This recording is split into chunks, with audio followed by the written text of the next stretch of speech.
Eto na mga kabasketball, Juan Gomez Deliano tanggalin pa din kaya ni Coach Tim Cone sa Gilas Final 12 pagkatapos ng magandang performance. Calvin Oftana mahihirapan na makabalik sa ating Gilas Pilipinas dahil sa magandang performance nila Carl Tamayo at Juan Gomez Deliano at kupunan ni Kai Sotto sa USNCAA nasa bandang West. Pero bago yan, huwag kalimutan mag-like at mag-subscribe bilang pagsuporta sa naging matinding bakbakan ng ating Gilas Pilipinas kontra sa New Zealand Tall Blacks ay talaga namang bantay sarado pa rin ang ating naturalized player na si Justin Brownlee.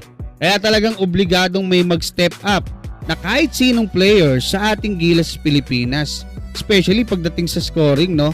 Kaya nga nabigyan ng pagkakataon yung mga kagaya netong si Juan Gomez Deliano na hindi naman talaga kasama sa Final 12 ni Coach Tim Cone dahil pinalitan niya lang yung na-injured na si Scottie Thompson, pero sa kabila po nun ay pinangunahan niya ang ating Gilas Pilipinas sa matinding bakbakan, scoring 23 points sa 9 out of 15 shooting, 6 na rebounds at 4 na tres. Ang matindi pa doon, yung dalawang tres mga kabasketball ay para tumabla at dalin sa overtime ang ating Gilas Pilipinas.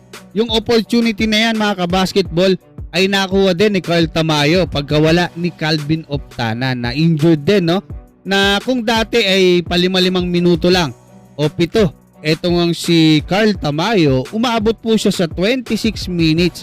Kaya talagang naging maganda, tumaas yung kumpiyansa niya at nakapagtala siya ng 17 points sa 7 out of 12 shooting at meron pa nga siyang 4 rebounds at 3 out of 4 sa tres. Isa lang ang sinablay niya mga kabasketball dun sa 4 na tira.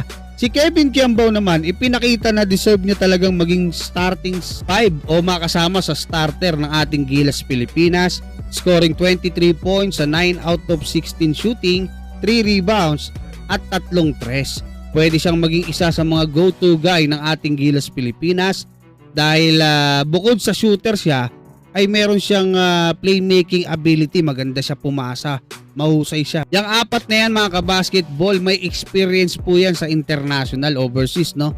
Kasi si Juan GDL nakapaglaro din po yan, alam ko sa Europe at sa iba pang liga sa international. What more pa kaya kung sa EuroLeague or sa USNCAA o sa NBA, gaya na lang halimbawa ni Andy Gimao at Kai Sotto na kumpirmado na maglalaro sa Division 1 ng USNCAA ngayong taon. At ito, may bago tayong update, no?